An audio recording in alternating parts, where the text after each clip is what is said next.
વડોદરા શહેરના સત્તાધીશોને બ્રિજ બનાવવામાં ખૂબ જ રસ છે. લોકોની માંગણીને જોયા વગર જ બ્રિજ બનાવવા માટે સત્તાધીશો દોડી જતા હોય છે.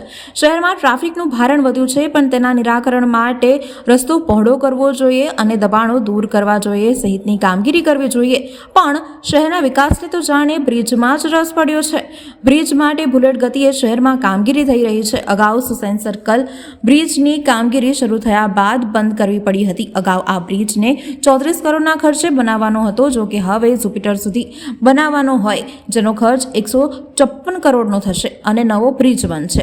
6 વર્ષ પૂર્વે બ્રિજનું કામનું ખાતમુહૂર્ત થયું હતું, જો કે બાદમાં કામગીરી બંધ થઈ હતી.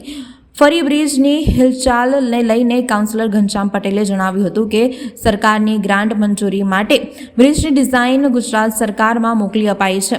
સુસેન અને જુપિટર સર્કલ પર સિંગલ સંસ્થાનો બ્રિજ બનશે. સરકારમાંથી મંજૂરી મળે અને બ્રિજની કામગીરી શરૂ થશે. પહેલા 600 મીટર પહોળો બ્રિજ બનાવવામાં આવ્યો હતો, હવે 1150 મીટર પહોળો બ્રિજ બનાવવામાં આવશે, જે સંદર્ભે કાઉન્સિલર ઘનશ્યામ પટેલે માહિતી આપી હતી. ચોક્કસ તમે કહ્યું એવું પ્રમાણે કે સુસેન તરસાલી રોડ પર ટ્રાફિકનું ખૂબ જ ભરણ થઈ ગયું છે.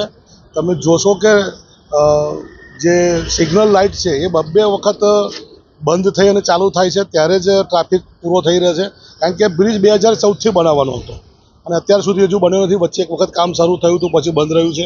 અત્યારે ડિઝાઇન ચેન્જ કરી અને બ્રિજ સિંગલ સ્પામની અંદર બનશે. એટલે અહીંયાથી સીધો જુપિટર સુધી જવાનો છે, એટલે ખર્ચ પણ થોડો વધી ગયો છે. વડોદરા મ્યુનિસિપલ કોર્પોરેશન એની ડિઝાઇન તૈયાર કરી 154 કરોડના ખર્ચે ગુજરાત ફાઇનાન્સ બોર્ડની અંદર મૂક્યું છે. મારા મેયરશ્રી, ચેરમેનશ્રી, શહેર અધ્યક્ષશ્રીના વાત કરી અને અમે લોકોએ આગળ સરકારમાં પણ રજૂઆત કરી છે કે વહેલી તકે આની મંજૂરી આપે, જેથી અમે એને ખાતમુહૂર્ત કરી શકીએ.